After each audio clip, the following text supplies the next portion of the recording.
They sold her for $1 on a morning that smelled like dust, sweat, and old iron, the kind of morning when even hope seemed too tired to stand upright.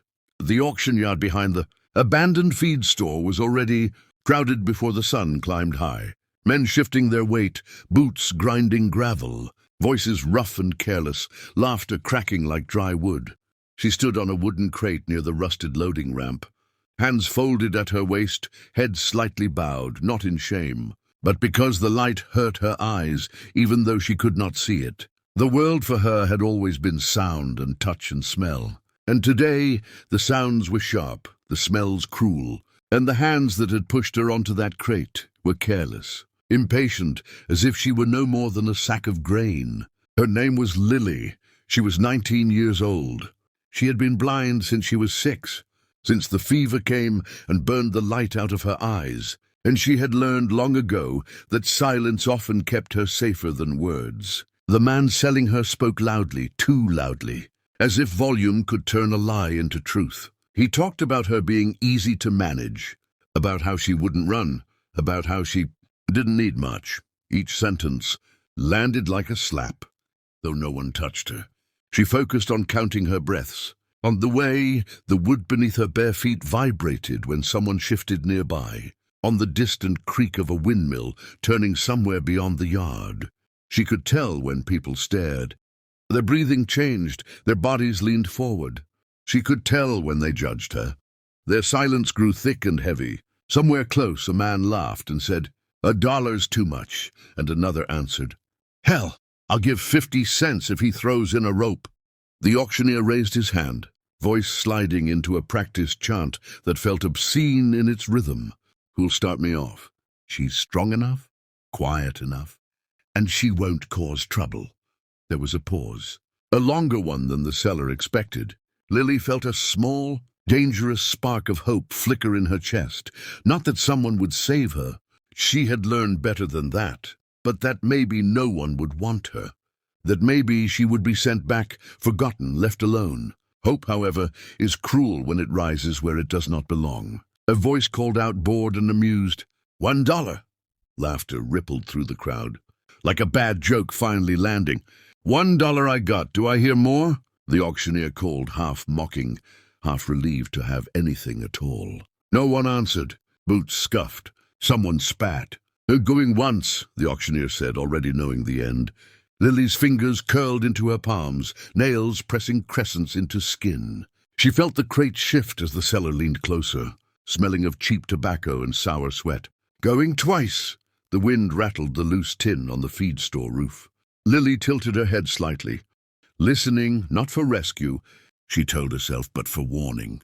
"Sold," the auctioneer said at last, his gavel coming down on a plank with a hollow crack. "Sold for $1. For a moment, nothing happened. Then hands reached for her, rough hands, claiming hands. The buyer said something about paperwork, about taking her now, and the seller laughed again, the sound ugly with relief. Lily swallowed and took a step back on the crate, misjudging the edge. She would have fallen if someone hadn't grabbed her arm, not gently, not kindly, just firmly enough to keep her upright. She steadied herself, heart hammering, every instinct screaming danger.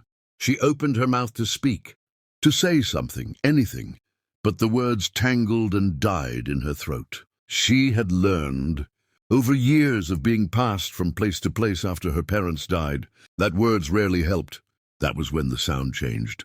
It was subtle, so subtle that at first she thought she imagined it. The low murmur of the crowd faltered. A laugh cut off too quickly. Footsteps approached, slow and even, not hurried, not hesitant. Leather creaked softly with each step, the particular sound of a well-worn coat moving with a body that knew how to carry itself. The man who held her arm tightened his grip, irritated. "What now?" he muttered. No one answered him. The footsteps stopped close enough that Lily could feel the warmth of another presence, could sense the quiet weight of attention settling like a shadow. A voice spoke then, low and steady, not loud enough to demand silence, but calm enough that it claimed it anyway. "She's not for sale." The words were simple, unadorned. They landed heavier than any shout. Lily's breath caught. She turned her face toward the sound instinctively. though her eyes saw nothing but the familiar darkness. The man holding her scoffed. "Auction's over," he said. "She's mine. Dollar paid." Papers rustled. Someone else muttered agreement. The auctioneer cleared his throat, uncertain. "She's not for sale," the voice repeated. No anger in it. No pleading, just fact. Lily noticed then what others noticed too. The way the man did not rush his words. The way he did not need to. The yard seemed to shrink around him, the noise pressing back. Someone whispered, "That's Cole Mercer," as if saying the name explained everything. Lily did not know the name, but she felt the shift it caused. The way fear and respect can wear the same coat. The man who had bid the dollar laughed, a brittle sound. "You gonna pay me back?" he said. "I got a receipt." There was a pause. Lily felt the hand on her arm loosen slightly, uncertainty creeping in. The man beside her spoke again, closer now. "I'll give you your dollar back," he said. "And you'll walk away?" The buyer snorted. "And if I don't?" The answer came without hurry. "Then you won't like what happens next." Silence stretched taut as wire. Lily's heart pounded so hard she was sure everyone could hear it. She smelled leather and dust and something else, clean, like soap and sun-dried cloth. The hand on her arm released her abruptly. She swayed, disoriented, and before she could stumble, another hand steadied her. This one was different. It did not grip. It did not claim. It supported, careful and sure, as if the person attached to it understood balance, understood fear. "Easy," the low voice said, softer now, meant only for her. "I've got you." The buyer cursed under his breath. Coins clinked as money changed hands. Someone spat again, farther away this time. The auctioneer cleared his throat and declared the matter done with forced cheer. Lily barely heard any of it. Her entire world had narrowed to the hand at her elbow and the presence beside her, solid and calm. She could feel the man turn slightly, positioning himself between her and the others without a word. When he guided her down from the crate, he did it slowly, warning her of the step, letting her find the ground with her own feet. "What's your name?" he asked quietly, once they stood on the gravel. Lily hesitated. Names had been taken from her before, used against her. But something in his voice, steady, patient, made lying feel unnecessary. "Lily," she said. Her voice sounded small to her own ears. "I'm blind." She added the last part out of habit, a shield she had learned to raise early. There was no pity in his reply. "I know," he said. "I'm Cole." He did not ask her anything else then. He did not demand gratitude or obedience. He simply offered his arm, not pressing it into her hand, just letting it be there. After a second, Lily reached out and took it. His coat was thick beneath her fingers, worn smooth in places, warm from his body. As they walked away from the yard, the noise resumed behind them, laughter and talk swelling back into place like water closing over a stone. Lily did not look back. She could not. Instead, she focused on the rhythm of his steps, on the way he adjusted his pace to match hers without comment. They stopped near the sound of a horse shifting its weight, leather tack creaking. The animal snorted softly. Cole paused. "I'm going to help you up," he said. "There's a stirrup by your left foot." Lily nodded, trusting him with a trust she did not fully understand yet. His hands guided her carefully, never lingering where they did not need to. When she was seated, the world felt suddenly higher, broader. Cole mounted behind her, keeping a respectful distance, reins steady in his hands. "You're safe," he said quietly, as if saying it made it true. Lily held onto the saddle horn, breathing in the smell of horse and leather and open air. As they rode away, the sounds of the yard faded, replaced by the steady rhythm of hooves and the whisper of wind.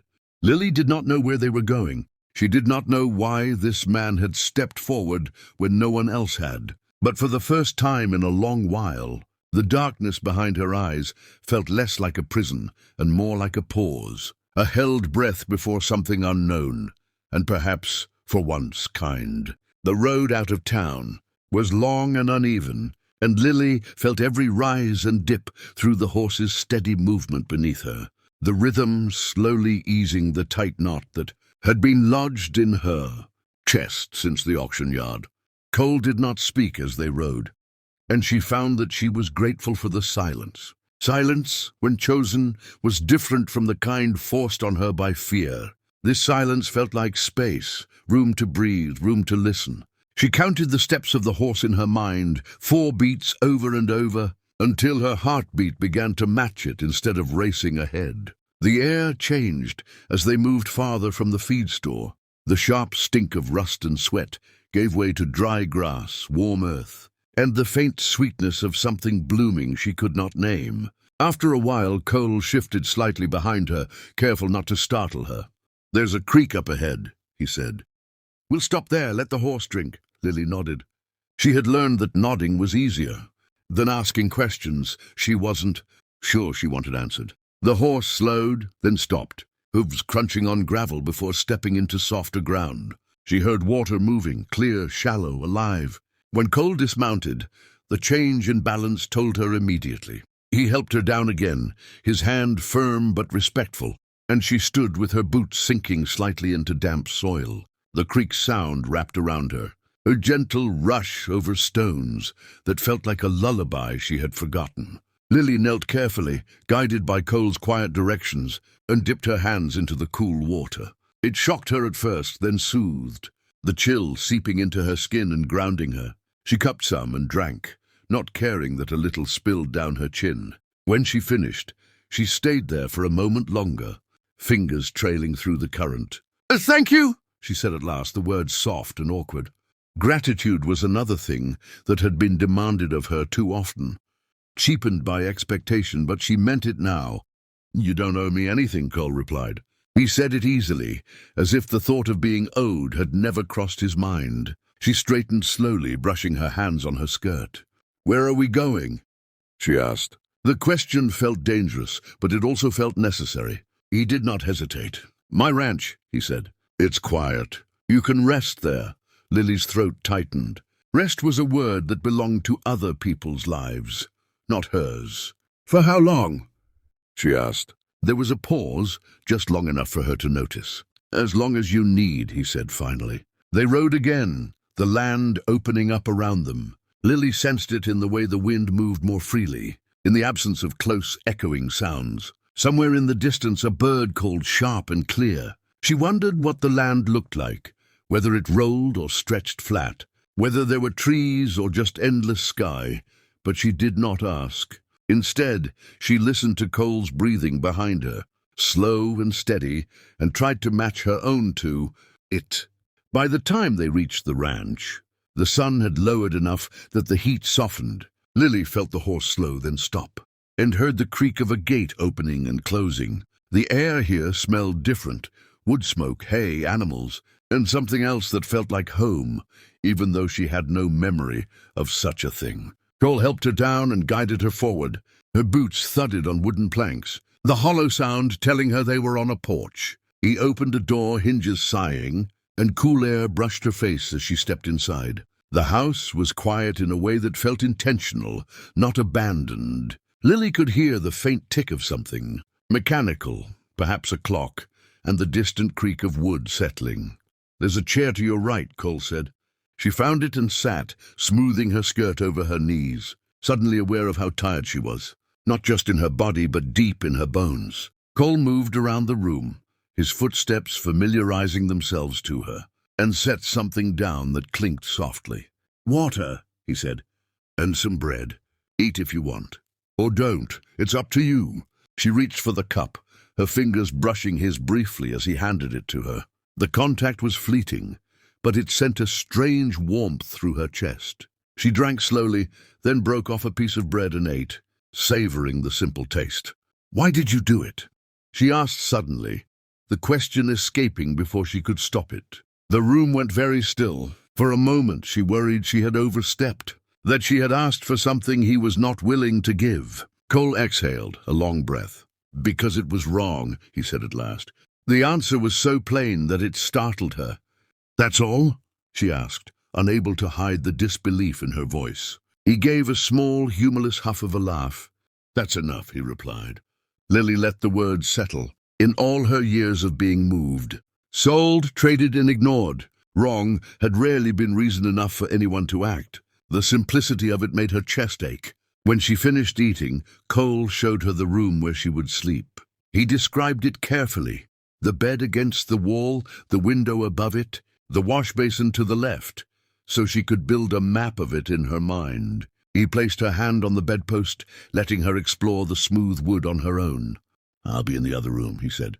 "If you need anything, just call out." Lily nodded. When he left, closing the door softly behind him, the quiet rushed in again, but this time it did not feel threatening. She sat on the bed for a long time, listening to the house breathe around her. Every sound was new, unfamiliar, and yet none of it felt dangerous. Finally, exhaustion claimed her. She lay back, fully clothed, and let sleep pull her under. For the first time in years, she did not dream of hands grabbing her, of voices bargaining over her worth. Instead, she dreamed of water moving over stones, steady and clean. She woke to the smell of coffee and something frying. Morning light, though unseen, announced itself in the warmth, on her face and the way the world seemed to hum with possibility. Lily sat up slowly, orienting herself, and realized with a start that nothing hurt. No bruises blooming, no new marks. Just the lingering ache of travel and the deeper ache of uncertainty. She washed, changed into the spare clothes Cole had left neatly folded, and followed the sounds to the kitchen. Cole was already there. She could tell by the familiar weight of his presence and the quiet efficiency of his movements. "Morning," he said. "Sleep okay?" "Yes," she replied, surprised to find that it was true. They ate together in companionable silence, broken only by the clink of utensils and the low murmur of the wind outside. When they finished, Cole leaned back slightly. "There's something we should talk about," he said. Lily's stomach tightened. "I don't expect you to stay," he continued. "You're free to leave whenever you want. I can help you get somewhere safe if you'd like." The word free echoed in her mind, heavy and unreal. She wrapped her hands around her cup, feeling the warmth seep into her palms. "I don't know where I would go," she admitted quietly. Cole nodded, as if he had expected that. "Then you can stay," he said. "Not as property, not as charity, as a person. You can help around the ranch if you want. Or you can just rest until you figure things out." Lily swallowed.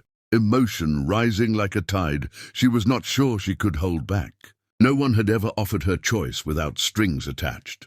"I'd like to help," she said after a moment.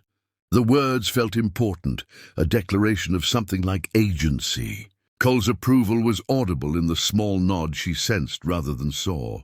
"We'll start slow," he said. "I'll show you around." And as he stood and offered his arm again, Lily took it, not because she had to, but because she chose to, and felt for the first time that the future might be something she could touch, one careful step at a time. The days that followed settled into a rhythm Lily had never known, one shaped by sun and wind rather than fear and command. Cole kept his word about starting slow. The first morning, he walked her around the ranch at an unhurried pace, describing each place in a voice that never rushed, never talked down to her. He let her touch the rough grain of the barn doors, the cool iron of the gate latch, the smooth, worn handle of the pump that brought water up from the earth. He named the sounds for her, the restless shifting of horses in their stalls, the low, contented murmur of cattle in the distance, the flutter of chickens scattering at their approach. With each step, Lily built a careful map in her mind, connecting sound to smell to texture until the land began to feel less like a question mark and more like a place she could belong. She learned quickly, not because she felt pressured to prove herself, but because Cole gave her the time to do so.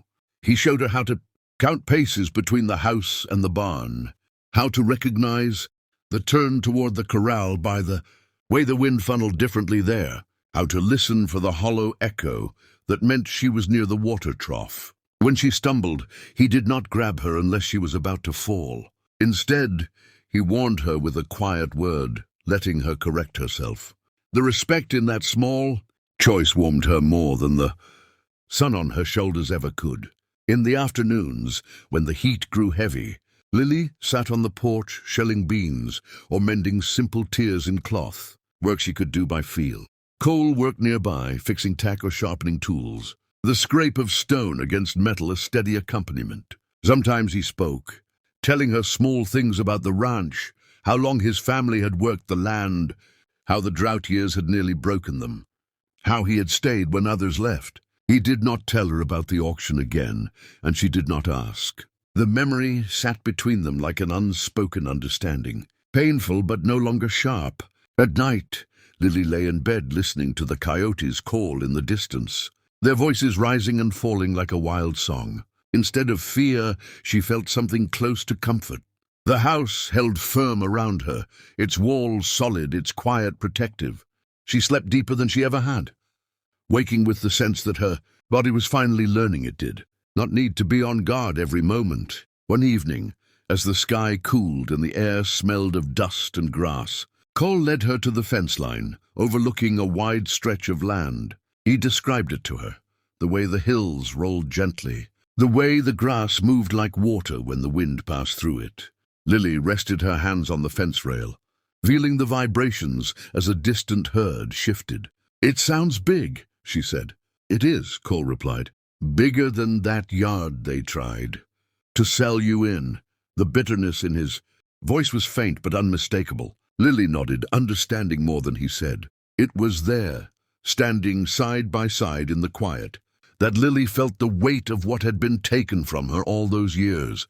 Not just her sight, but her choices, her safety, her sense of worth. The realization threatened to pull her under, grief swelling like a tide. She gripped the fence harder, knuckles whitening. Cole must have sensed it. His presence shifted closer, not touching, just there. "You don't have to be strong all the time," he said softly. The words broke something open inside her. She bowed her head, tears spilling freely, and for the first time she did not feel ashamed of them. Cole did not speak while she cried. He did not offer platitudes or solutions. He simply stayed steady as the land beneath their feet. When the tears finally eased, Lily drew a shaky breath. "I don't know who I am without being owned," she admitted, the confession raw and frightening. Cole's answer came without hesitation. "You're Lily," he said. "That's enough to start with." That night, as she lay awake, his words echoed in her mind. Enough, not lacking, not broken, enough. The idea felt fragile, like a young shoot pushing up through hard soil, but it was there all the same.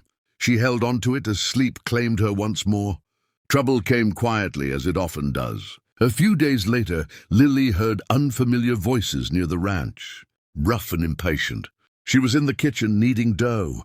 When the sound reached her, boots on the porch that did not match, Cole's steady tread. Her hand stilled, heart quickening. Old instincts flared, sharp and immediate. Cole's voice answered the stranger's, calm but edged with something harder. Lily could not hear the words clearly, but she felt the tension in the air, thick as storm clouds. She stayed where she was, forcing herself to breathe, listening. One voice rose angry. Another laughed, ugly and familiar enough that her stomach twisted. Recognition hit her like a blow. It was the man from the auction, or one like him, same careless cruelty in the tone.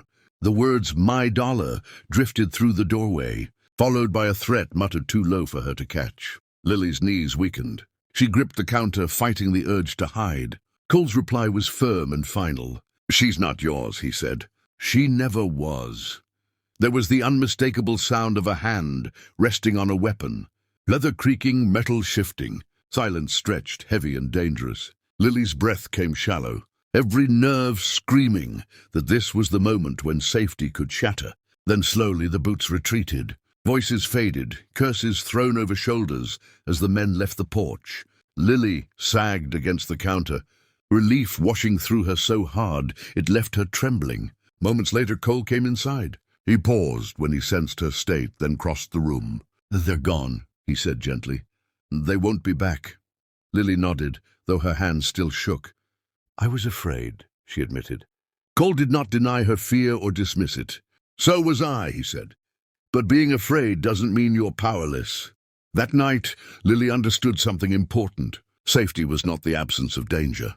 It was the presence of someone willing to stand between you and it. As she lay in bed, listening to the familiar sounds of the ranch settling into sleep, she felt a new resolve take root. She did not know what the future held, what healing would look like, What freedom would demand of her, but she knew this: she was no longer for sale, and whatever came next, she would face it not as property, but as a person learning, slowly and bravely, how to live.